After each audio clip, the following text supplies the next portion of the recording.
அமெரிக்காவின் நியூயார்க்கில் யூடியூப் நிறுவனத்தின் நிகழ்ச்சி ஒன்று நடைபெற்றது. இதில் யூடியூப் ஷார்ட்ஸில் செயற்கை நுண்ணறிவை கொண்டு வர இருப்பதாக அறிவிப்பு வெளியாகியுள்ளது.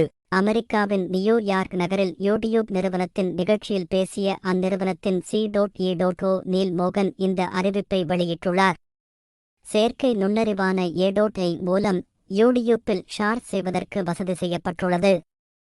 கூகுள் நிறுவனத்தின் டீப் உதவியுடன் அறிமுகப்படுத்தப்பட்டுள்ள வியோ மூலம் யூடியூப் ஷார்ட்ஸில் இந்த வசதியை பயன்படுத்த முடியும் என அறிவிக்கப்பட்டுள்ளது.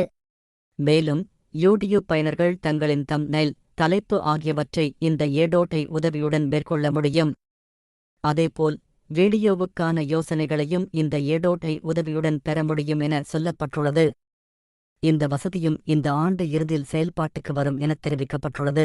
மூலம் யூடியூப் ஷார்ட்ஸில் AI பேக்ரவுண்டை மாற்ற முடியும். அதேபோல் 6 வினாடிக்கு தனியாக ஷார்ட்ஸ் உருவாக்க முடியும் என்றும் தெரிவிக்கப்பட்டுள்ளது. இதில் AI உதவியுடன் பேக்ரவுண்டை மாற்றும் வசதி இந்த ஆண்டு இறுதி அறிமுகம் செய்யப்படும் என்றும் 6 வினாடி அளவுக்கு தனியாக ஷார்ட்ஸ் உருவாக்கும் வசதி 2025ஆம் ஆண்டு அறிமுகம் செய்யப்படும் என்று தெரிவிக்கப்பட்டுள்ளது. இந்த AI தொழில்நுட்பத்துடன் உருவாக்கப்படும் வீடியோக்கள் மீது AI மூலம் உருவாக்கப்பட்டது எனும் லேபிள் இருக்கும் எனவும் தெரிவிக்கப்பட்டுள்ளது. இந்த மாதிரி செய்திகளை தெரிந்து கொள்ள எமது கிங் சக்சஸ் சேனலை சப்ஸ்கிரைப் பண்ணுங்க.